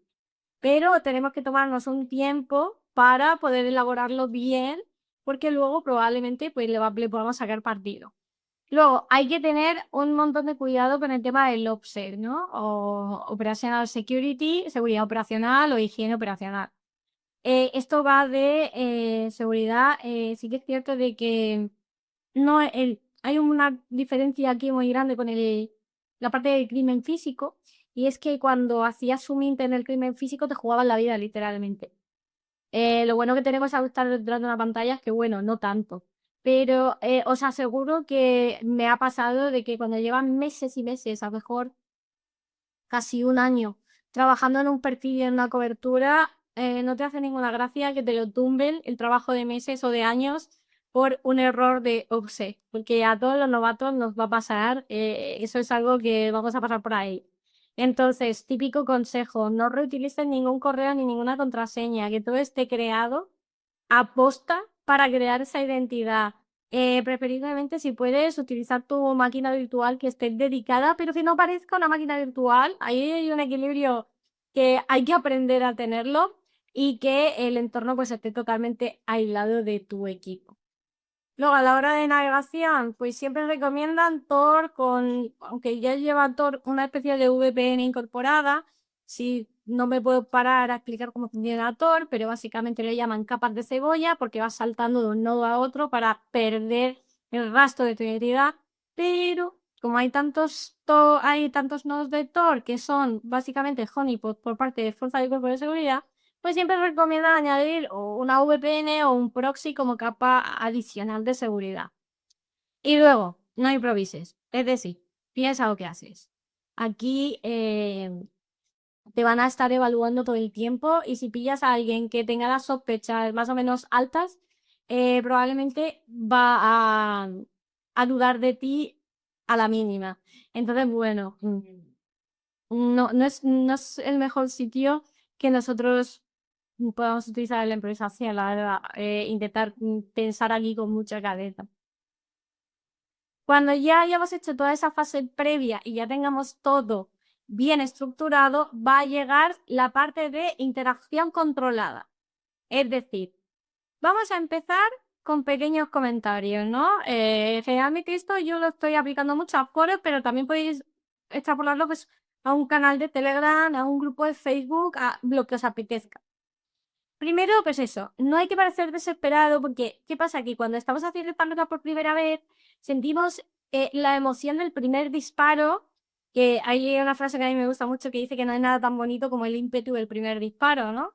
Pero no tenemos que parecerlo. ¿Por qué? Porque la gente normalmente cuando tiene un perfil normal que pues va ahí a lo que va a dar difusión a sus actividades delictivas, no va como emocionados, ¿no? Va como un poco casual, sí. Pues aquí pasa lo mismo. Tenemos que evitar parecer desesperados. Así que pues empezamos interactuando como, oye, pues si algún post te interesa, puede ser buena idea hacer una pregunta. Siempre preguntas inteligentes, pero no demasiado inteligentes. Un término medio. No hay que parecer tonto, pero no hay que hablar para demostrar que lo eres. Hay que coger siempre un punto medio. Luego también algo que no hay que hacer y hay que evitar es pedir información, herramientas, una demo, etcétera, en el primer contacto. ¿Por qué? Porque eso huele a analista que pida para atrás. Es uno de los errores que yo cuando doy este tipo de cursos más pido por favor que no lo hagáis. Luego también, si lo que queremos, a donde nos queremos dirigir es a un vendedor, pensad que de verdad estáis haciendo esa compra. Lo que queréis no es información. Lo que queréis es comprar el artículo. Si yo voy a marear a un vendedor para sacar la información, ¿qué pasa? Que nos va a bloquear a la primera del cambio porque se va a dar cuenta. Entonces, cuanto más breve pueda ser, mejor. Y además, si puedes ser como escéptico, es decir, eres un comprador, te vas a gastar una pasta en comprar su producto. Tienes que ser escéptico, tienes que asegurarte de que funciona, tienes que estar más preocupado por que funcione o regatear el precio para que parezca real que lo vas a comprar que por sacar información del producto que está vendiendo, porque eso también es un indicador que te delata bastante. Luego, por otro lado, si quieres en plan darle un puntito de automatización, sobre todo cuando es una interactuación que piensas que no, que lo que quieres es pues ganar un poquito de reputación, hacerte un perfil así que te avale luego un poquito, pues puedes intentar generar respuestas tipo respuestas automáticas, ¿no? Por ejemplo, había antes un truco, por así decirlo, que ahora ya no funciona mucho, que cuando querías tener muchos posts, la gente utilizaba mucho la palabra gracias, gracias por compartir en muchísimos posts. Y así pues iba subiendo el número de comentarios y luego cuando ya llevaban unos 100, empezaban las interacciones reales, ¿no? Para ya decir, ah, que me está hablando un perfil que sí que tiene cientos de comentarios. A eso me refiero con utilizar, automatizar ese tipo de respuestas. Esto es solo si lo que quieres es granjearte una cobertura como con reputación. No lo recomiendo si lo que quieres es tratar, por ejemplo, con un vendedor, ¿no? Sería algo un poco más delicado. Por eso digo que hay que tener muy claro el entorno y qué vamos a hacer. Luego también, aunque sea un poco pesado quizá, os lo recomiendo llevar como un diario, eso puede ser un Excel, donde si mantenéis conversaciones con actores, aunque sea dentro de un grupo, os vayáis registrando con quién has hablado de qué. ¿Por qué? Porque hay o sea, aquí la información se borra así. Es decir, lo mismo tú estás hablando con un actor y tú no lo sabes, pero dentro de una semana toda tu conversación se va a borrar. Y no te vas a acordar que has hablado con ese actor. O a lo mejor estáis en un grupo y habéis hablado de algo que para ti es crítico y ya has hecho el informe y todo, y luego al tiempo necesitas revisarlo y ese grupo ya ni existe. Por todo este tipo de cosas, que la información es volátil y efímera, recomiendo que sí que se lleve un registro, porque luego te va a salvar de más de una aunque tú no lo creas. Y luego, una cosa que también tenemos que tener en cuenta es que cuando queramos crear una identidad, he visto a mucha gente demasiado osada que lo que ha hecho para dotarse de ello de realidad ha usurpado la identidad de una tercera persona. Por favor, no hagáis esto porque podéis poner en riesgo precisamente a esos terceros y aparte de que os pueden pillar bastante fácil porque una búsqueda inversa de una imagen es algo muy fácil de hacer y la van a hacer. Y igual que has encontrado tú esas fotos, las va a encontrar un cibercriminal. También aquí entra la ética y creo que no es necesario hoy en día. Aparte, lo bueno que tenemos en el plano ciber es que casi nadie suele compartir fotos de su cara ni nada parecido, así que es algo que te puedes ahorrar. Yo, por ejemplo, es algo que nunca he llegado a necesitar, ¿no? Nunca he necesitado fabricar fotos reales de un avatar para... No, no me ha hecho falta. Creo que lo máximo que he hecho ha sido mandar algún audio para demostrar que soy una chica. Ha sido como lo máximo que he llegado a necesitar. Y luego, por último, ya que hemos dado la fase de inicio y preparación, la fase ya de empezar a interactuar con algunos consejos, y ahora vamos a dar la fase de salida, cuándo toca irse. Y esta es una de las cosas como más difíciles, saber cuándo irnos, ¿no? Hay como algunas señales que para mí son alarmas que me van a saltar de forma automática y que me van a decir, vale, esto ya, callejón sin salida. Aquí ya no hay nada que hacer. Primero, amenazas directas. Si te han pillado y te están amenazando directamente, abandona. No merece la pena seguir por ahí. A no ser que la persona que te esté amenazando sepa que es pues un charlatán, ¿no? Que a veces ha pasado. O sea, a veces pues, te puede intentar hacer chantaje pues alguien que sabes que es de poca monta, que tú ya le conoces y dices que sí, venga. Pero en general, sobre todo si estáis empezando, es una señal de cerrar la cobertura, dejarla caer y crearos otra, empezar de nuevo. Luego, si alguien os pide algún tipo de dato real o os pide verificar vuestra identidad, no merece la pena. No merece la pena. Sobre todo para gente que es como nueva o novata. Es mejor que te vayas. También, si alguien empieza como a exponer conversaciones privadas tuyas con esa persona, con ese actor o lo que sea, en un grupo. ¿Por qué? Porque esto lo hacen muchísimo cuando quieren levantar las sospechas sobre ti y probablemente te vayan a acusar rápidamente de que eres policía en ese momento. Si alguien te ha expuesto en público de esta persona me está intentando sacar esta información, ya sabes que nadie va a volver a confiar en ti. Lo mismo pasa también cuando se producen casos de doxeo. Sobre todo cuando en un grupo se están, para el que no lo sepa, doxeo es cuando tú buscas información de alguien y la empiezas a exponer. ¿Por qué? Yo aconsejo irse de ahí. ¿Por qué? Porque tú puedes ser el siguiente. Es que es cuestión de lotería. A veces te toca sin haber hecho nada. Entonces, para mí, como se genera un ambiente tan tenso donde se están empezando a traicionar los unos a los otros, si eres nuevo sobre todo, ambiente tenso, mejor que te vayas. Luego también, si ves cambios de actitud repentino, la persona con la que tenías tan buen rollo y tan buen feeling, que de tan buena información te estaba proveyendo, empieza a tener como un lenguaje como demasiado agresivo, a estar borde, a estar tal. Te ha pillado. Te ha pillado y lo está demostrando así. A no ser que trate con una persona totalmente bipolar, ¿no? Pero eso es lo menos habitual. Y luego, por último, cuando tu salud mental está en juego. A mí me ha pasado mucho, sobre todo por llevar un papel y un rol de mujer, ya que a mí me es fácil utilizar ese rol, pues obviamente sufre muchísima violencia y muchísima misoginia, porque bueno, la vida es así y en estos foros se exagera todo mucho más. Entonces, cuando notes que te está empezando a quemar, cuando notes que te está afectando o cuando notes de que están empezando a crear algún tipo de inseguridad en ti, vete, no merece la pena. También, vete de ahí. Esas serían para mí las principales señales de alerta y sería como la señal para abandonar. Y por último, tenemos que cerrar la sesión un poco hablando, como no, de consideraciones éticas y legales. Lo dejo para el final para que se os quede bien. Como os he ido comentando a lo largo de toda la charla, esto no es un tema que tomar a la ligera, es un tema serio, aunque se puede empezar a hacer cositas de forma bastante amable. Em, Eso sí, si la vais a hacer en nombre de una empresa o una institución, ya sabéis que vais a requerir de una autorización expresa y que tenéis que contar vuestros planes, lo que queréis hacer, dónde lo queréis hacer, etcétera, etcétera. Luego también, obviamente, no cometer dentro de todo esto ningún tipo de acción ilegal, como entrar en sistemas sin permiso de forma ilegal o entrar donde no debemos, porque no es plan tampoco de bajarnos al mismo nivel que los cibercriminales, no estamos jugando a eso. Jamás descargues ningún tipo de material, no es la primera persona que veo que se mete en problemas por tener material ilícito en su ordenador que a veces ni siquiera sabía que tenía.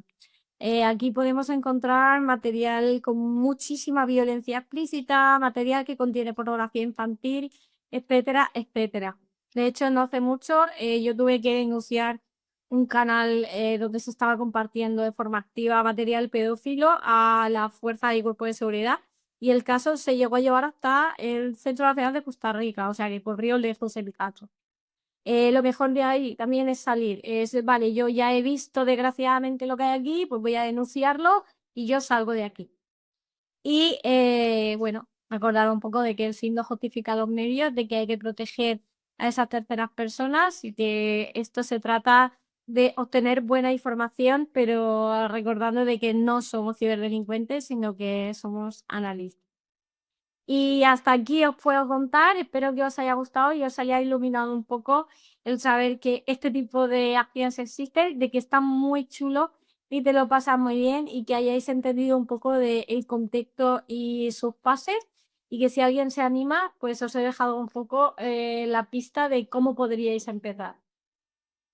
Muy bien, Noa, pues muchísimas gracias, súper interesante. Hay decenas, si no cientos de preguntas, tanto en Lisa Comunidad como en el chat. Hemos ido seleccionando algunas que se han repetido, o que han realizado alumnos de los másteres para poder planteártelas. Ujú. No nos ha dado tiempo de estructurarlas por bloques, así que van a No estar te un poco preocupes. deslavazadas, pero bueno, No yo pasa creo que vamos, estás perfectamente preparada para bailar con cualquier tipo de pregunta. ¿Hay alguna que tiene que ver con los foros underground, ¿no? que nada. estabas exponiendo? Una muy directa. ¿Cuáles son los foros underground más utilizados por grupos de ciberterroristas o de terroristas que usan el ciberespacio? Pues yo no me dedico ni me quiero dedicar a nada de ciberterrorismo. Creo que es algo que no hay que meter la nariz porque es algo que solo fuerzas y cuerpos debería de tratar, más que nada por el riesgo real y físico que representa. El ciberterrorismo tiene muy poco de ciber. Realmente casi todo se termina traduciendo en acciones físicas y es altísimo el riesgo que se corre. Así que yo es algo que huyo de ello. O sea, es que no te lo puedo responder porque realmente no lo sé. Toda la vida he oído de esto, ya que de todo lo que hay me parece lo más peligroso, la verdad. Sí, no sabemos si quien lo pregunta es policía o no y demás, pero bueno, en cualquier caso, respuesta realizada. Tenemos a otro alumno, Jordi Pineo, alumno del máster de analista criminal de su primera edición y del curso de experto en delincuencia organizada de los Balcanes. Pregunta si conoces la relación que existe entre las bandas criminales organizadas convencionales con nuevos grupos cibercriminales para entender qué relación hay entre unas y las otras. Pues es cierto que es un tema muy difícil de estudiar. Yo lo he intentado en varias ocasiones, pero está muy encubierto. La principal vía que yo he visto ha sido la de financiación. Sí que, por ejemplo, en países como México y demás, en Latinoamérica, sí que hemos visto de que hay una relación entre ambos tipos de grupos que se basa en la financiación. ¿Cómo suele funcionar esto? El grupo tradicional de crimen organizado saca o busca una serie de expertos técnicos que se van a dedicar a abrir nuevos canales. Esto lo hemos visto mucho en la venta de drogas, por ejemplo. La venta de drogas se ha profesionalizado hasta el punto de que tienen equipos que la venden en mercados de la dark web, ¿no? Luego también en la zona de Rusia, hace un par de años o más, te diría, estuvimos investigando un poco al grupo de Revil, que de hecho fue una de las charlas que dio en Asintomático, donde estuvimos viendo que también estaban metidos en el ecosistema criminal tradicional, porque también estaban muy metidos en parte de gobierno. Y todos se conocían y lo que se hacían eran muchas cadenas de favores, sobre todo a la hora de traspasar información. Es decir, cuando el grupo tradicional quería información de alguien, el grupo de cibercrimen se la proveía y cuando el grupo de cibercrimen necesitaba otro staff, drogas, arma, prostitución, el grupo tradicional se lo proveía. Entonces se formaban como sinergias. Y básicamente esas son como las dos vías que hemos visto muy distintas. La parte económica se da más en Latinoamérica y la parte un poco más colaborativa la hemos visto más con la parte de Rusia.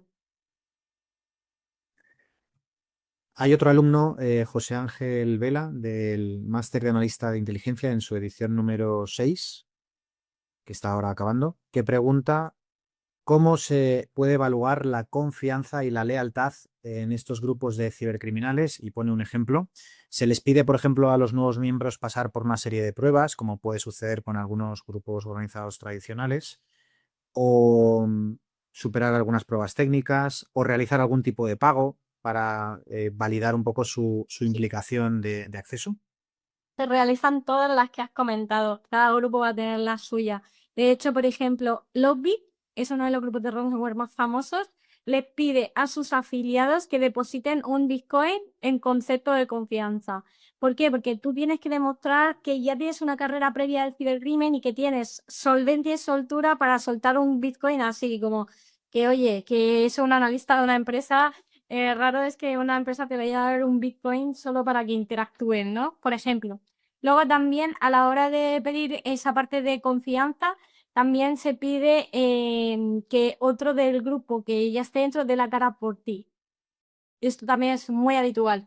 Pero también hemos visto en algunos grupos que te piden que ya tengo una especie de examen, no técnico, pero sí de ideología política. Por ejemplo, si tú vas a querer entrar a un grupo cuya principal motivación es la defensa de Rusia, vas a tener que demostrar que o eres ruso o tienes familiares rusos y que sabes lo suficiente de Rusia, por ejemplo, para estar alineado con los motivos ideológicos del este. Y bueno, entrevistas técnicas que hacen todo el tiempo todo el mundo. Es decir, al final, como tú vas a hablar de staff puramente técnico, pues van a saber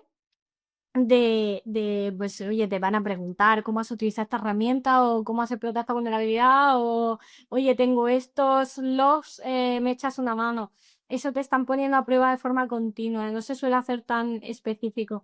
Pero es cierto que a la hora de entrar a grupos ya cibercriminales serios, obviamente sí que van a estar evaluándote un tiempo, sobre todo si vienes de fuera, vienes de nueva y no te van a hacer como tú, venga, te meto a mi grupo, tal. No. Van a estar primero fichándote, luego una persona se te va a acercar, esa persona te va a estar evaluando y van a ver si eres apto o no y si compartes ideales o no. Al final esto va muy por colegueo, como decía al principio. El que mi amigo entra y el que no, no. Si consigues hacerte amigo de esa persona porque compartes ideales, background técnico, etcétera, entrarás. Y si no, te digo que por mucho que hagas patales o tal, no va a colar. Han habido varias preguntas relacionadas con los idiomas. Como experta en ciberinteligencia, ¿qué idiomas se usan más en los grupos y que son imprescindibles para poder hacer virtual rooming e interactuar con los miembros de esos grupos? Pues mira, la mayoría de interacciones van a ser en inglés. ¿Qué va a pasar aquí? Que van a saber que eres automáticamente europeo. Lo van a saber. No puedes jugar la baza de que eres ruso porque no va a ser así. Lo ideal, ideal, ideal es que sepas ruso, pero no vale con el ruso que tú aprendes desde España. No. ¿Por qué? Porque el ruso de la calle no se habla así. Es lo que nosotros conocemos como el slang, es decir, el lenguaje de barrio, el lenguaje de calle, porque, por ejemplo, eso sería en el español. Tú cuando aprendes español no aprendes a hablar como lo hace ahora una persona que tiene 20 años, que utilizan palabras concretas. De hecho, por ejemplo, la expresión de me cago en la leche, eso no se lo enseñarían a nadie que esté aprendiendo español y para nosotros es muy usado. Pues aprender ese slang del ruso es lo complicado de todo. Aquí lo bueno es contar con alguien de Rusia que hable el lenguaje de la calle y que te haga a su vez de traductor todo el rato, que hagas un poco las interacciones de forma conjunta con esa persona. Pero es algo a lo que solo muy, muy, muy, muy poquita gente va a tener acceso porque que se haga eso es muy, muy, muy poco probable. Así que te queda adaptarte al inglés y pues aceptar que ellos van a saber que eres europeo con la desconfianza que eso va a provocar. Y luego respecto a la parte de crimen de Middle East, la parte asiática y de Medio Oriente, hoy ahí la red idiomática es súper, súper, súper complicada. Porque, por ejemplo, hacer investigaciones con el crimen chino es horrible porque es que no puedes entrar por ningún lado. Yo lo he intentado varias veces y sin ningún tipo de éxito, principalmente por la barrera idiomática y por el tipo de red que tienen en China. Pero luego el francés también puede ser útil para la parte de Medio Oriente. Ya sabéis que hay muchos países que pues tienen buenas relaciones con la parte más de África, que se habla bastante francés, y hay por ahí algunas colonias francesas también, que el francés puede llegar a ser útil, pero muchísimo menos que el inglés. Así que os diría que más o menos por ahí va la vaina. Y con el crimen de América Latina, pues tenemos algo estupendo y es que compartimos idioma, así que ese es uno de los que lo tenemos más fácil. Solo tendríamos que un poco quizás adaptar nuestro lenguaje si queremos fingir que somos de allí. Ujú. Otra de las ventajas para los que son de letras que pueden ayudar a investigaciones de cibercriminalidad con el slang propio de la región. Hay bastantes, y estoy resumiendo y yendo muy rápido por razones de tiempo, pero hay bastantes preguntas sobre cómo se capta a la fuente, cómo se hace ese virtual looming, esa aproximación, cómo es ese intercambio inicial, ese enamoramiento de las primeras interacciones para conseguir bajar la guardia del que tenemos delante, que empieza a confiar y que acabe cometiendo un fallo que nos permita conocer su IP real o su identidad real, ¿no? ¿Cómo son esas técnicas de aproximación para poder tener más eficacia y éxito en la investigación? Pues a veces lo que mejor funciona es ser absolutamente natural, interactuar con ellos como interactuarías con cualquier persona. O sea, yo no sé si alguno de vosotros con la era digital que, sobre todo los más jóvenes que habéis vivido, os habéis metido alguna vez pues en grupos de verdad, pero para otra temática que no tenga nada que ver con la cibercriminalidad. ¿Tú qué haces cuando entras a un grupo? Pues primero saludas, soy tal. ¿Y qué haces luego? Pues que si ves un mensaje que interesa, le responde. Y si veis que en el grupo estáis hablando un rato, ¿qué haces luego? Le hablas por privado. Oye, ¿esto qué tal? Te lo paso por aquí para no molestar en el grupo. Ya habría roto y hielo. Con una actitud totalmente normal. Luego hay dos posiciones que a mí me gustan mucho, pero por el tipo de cobertura que yo me he desarrollado, ¿no? Por el tipo de cobertura que yo sé interpretar muy bien. Uno, la adulación. A mí me funciona de maravilla porque soy una mujer y puedo demostrarlo. Que eso también influye. A la gente le gusta mucho que le regalen los oídos y es cuando más cómodos se suelen sentir, ¿no? El típico perfil de chica tonta, de, ay, ¿cuánto sabes? ¿Cómo has hecho esto? Es que eres increíble, madre mía, es que eres súper inteligente. Bueno, eso les suele gustar bastante a según qué países. No a todos. Con los rusos no funciona tan bien, porque no están acostumbrados a esas cosas y a ellos les gustan otro tipo de mujer mucho más avinagrada, por así decirlo. Y luego con otros me funciona mucho más usar otro tipo de cobertura más masculina y que sea borde, cortante y dominante.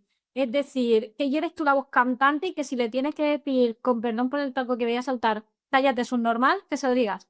¿Sabes? Como que seas muy cortante y que se note que tú lideras la conversación. Y ahí se acobardan y también se bajan mucho y es cuando empiezan también a ver que tú realmente llegas a esa soberanía. Es difícil llevar esa soberanía de forma convincente, pero se puede. Entonces, a mí, pues, yo siempre empezaría por la natural, hacer una interpretación lo más natural posible, y luego yo a conveniencia voy a elegir una postura u otra de más dominancia o más sumisa según yo analice el perfil y vea cuál es la que a mí más me va a convenir con esa persona en concreto. También aquí hay que tener en cuenta que hay que tener una consistencia. Con la misma cobertura, tú no puedes ser chill y jovial con uno, sumisa con otro y dominante con otro. Te van a cazar. Vas a tener que tener tres distintas con los tres moods que más o menos vas a llevar. Entonces, bueno, es cuestión de organizarse y cogerle el punto. La importancia de la psicología también, otra disciplina no técnica, para poder moverse con todos los animales que hay en este ecosistema. Y por último, una que me parece muy útil y para cerrar también con una concienciación y con un aviso a navegantes de los límites de todo lo que estamos hablando, que puede sonar muy divertido, puede sonar muy interesante, muy morboso, pero hay que tener mucho cuidado, ¿no? Entonces, hay un asistente, Gala Navalón, que pregunta ¿con qué fin te infiltras tú en estos foros? ¿Para qué recoges toda la información que vas acumulando de ellos? ¿Trabajas en contacto con la policía? Entonces, más allá de la respuesta que nos puedas dar, evidentemente, creo que puede ser útil decir en qué contextos profesionales tiene sentido estar metido en estos foros, sean siendo policía o no siendo policía, porque creo que va a servir a muchos para entender salidas profesionales, ¿no? Que hay Sí. relacionadas con esto. Bueno, siendo de cuerpos tiene muchísimo más sentido. Yo sí que es cierto de que colaboro de forma bastante estrecha con la parte de Guardia Civil, porque es con la que yo personalmente tengo más relación y obviamente es uno de los motivos, ¿no? De hecho, es un intercambio continuo de información, cada vez que detecto algo va automático. Pero a nivel de empresa... esto va a depender mucho de la filosofía de la empresa, porque yo con algunas lo he tenido muy fácil, estaban muy afectados, y con otras es como, no, esto tiene un procedimiento muy específico, hay que seguir unos pasos muy específicos, etcétera, etcétera. Pero generalmente la utilidad que le vemos a esto, como había comentado al principio, la información que vamos a recabar aquí va a ser útil para mejorar los planes de seguridad y prevención. Es decir, yo lo que voy a absorber va a ser el cómo están funcionando y cómo se están moviendo para poder anticiparme y crear una defensa que cuando ellos lleguen con esa nueva arma, mi defensa ya esté levantada automáticamente y esa arma nueva no funcione. Esto es bastante complicado porque también lo que nos permite es generar inteligencia a nivel de actores y grupos y saber dónde está cada persona. Es decir, y cómo se están moviendo entre sí. ¿Por qué? Porque también nos permite predecir posibles comportamientos y patrones futuros. Es decir, por ejemplo, cuando yo veo un grupo del que está saliendo mucha gente, yo ya sé que ahí hay caos. Y si hay caos, tengo que preguntarme por qué hay caos.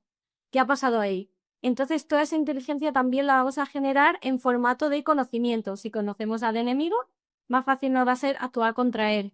Y luego también muchas veces también esto se hace por temas de generar conocimiento propio de un departamento de CTI. Porque, por ejemplo, si tú eres investigador, no puedes permitirte no saber quién es Intel Broker, o no saber quién es Pompompuri, o no saber, yo qué sé, cómo funciona por dentro un grupo de afiliados. Necesitas saber esto, es que es un conocimiento vital y básico. Y este tipo de cosas solo se aprenden estando dentro, la verdad. Por cerrar por mi parte y complementar lo que comentaba Ainhoa, en los másteres de inteligencia y de ciberseguridad, ciberdefensa que ofrecemos, lo explicamos de la siguiente forma, ¿no? Hay como 4 perfiles profesionales que necesitan estar metidos y dominar muy bien este tipo de entornos. Uno lo ha comentado Ainhoa, la policía, la Guardia Civil, fuerzas y cuerpos de seguridad.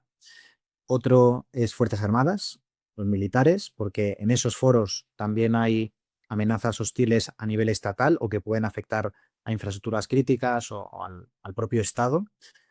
El tercero serían agencias de inteligencia. En ocasiones, dependiendo del país, son policías, militares o civiles, pero agencias de inteligencia serían otro de los perfiles profesionales que necesitan estar metidos en estos foros. Y por último, el sector civil, que es el más complicado de explicar, que es el que ha comentado Ainhoa, ¿no? En el sector civil y en los demás hay como varias capas, ¿no? La generación de inteligencia a nivel táctico, a nivel operacional, a nivel estratégico. El estar en esos foros te permite una anticipación tanto para detectar posibles informaciones, filtraciones, amenazas que te afecten a tu grupo empresarial o a tu empresa o a tus directivos o a tu gente o a tus clientes, así como también el monitorizar hacia dónde van las ciberamenazas para poder taponar a tiempo con parches aquellos agujeros por los que esté saliendo el agua de tu sistema tecnológico, ¿no? Por decirlo de este modo.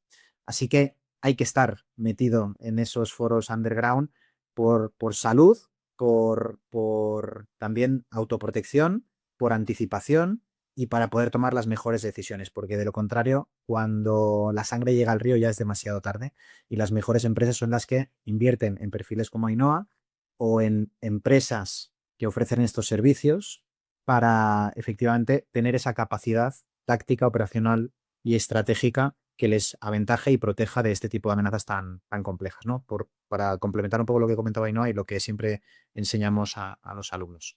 Perfecto, pues nos hemos pasado del tiempo ahí, ¿no? O sea que No te tendremos que repetir porque hay aún muchas preguntas por contestar, así que te tomo la palabra de repetir otra sesión parecida a esta y esperamos que haya sido de interés de toda la audiencia, que hayáis aprendido la importancia de la ciberinteligencia, de la necesidad de infiltrarse ciertas personas con cierta formación, con mucho cuidado, con muchas contramedidas y siempre en colaboración con las fuerzas y cuerpos de seguridad del Estado, con las Fuerzas Armadas, con los servicios de inteligencia o avisándoles evidentemente de cualquier información que pueda ser útil, ¿no? Porque estamos hablando de criminalidad y eso está regulado en todos los países y hay que cumplir la ley, evidentemente.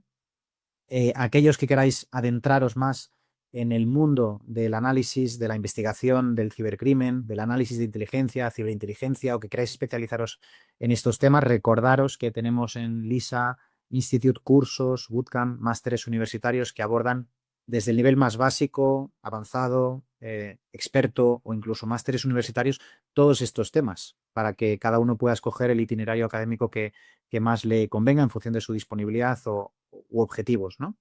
Y aquellos que estéis interesados en los másters, deciros que están disponibles las entrevistas de admisión para que podáis formular ya vuestra solicitud y poder ser entrevistados para acceder a las próximas ediciones que empiezan en estos próximos meses. Así que, Ainhoa, en nombre del equipo de LISA Institute, y estoy seguro también de toda la audiencia, muchísimas gracias por compartir tus conocimientos, tu experiencia y por explicar cosas tan complejas y en ocasiones técnicas con tanta simplicidad y que nos permite a todos, expertos y no expertos, entender la complejidad que tiene y sacar conclusiones. Así que muchísimas gracias por el esfuerzo. Gracias a vosotros por invitarme y espero veros en otra ocasión. Ha sido todo un placer. Muchas gracias. Seguro que sí. Y a todos los asistentes, muchísimas gracias. Que tengáis un buen día y nos vemos a la próxima. Hasta pronto. Hasta pronto.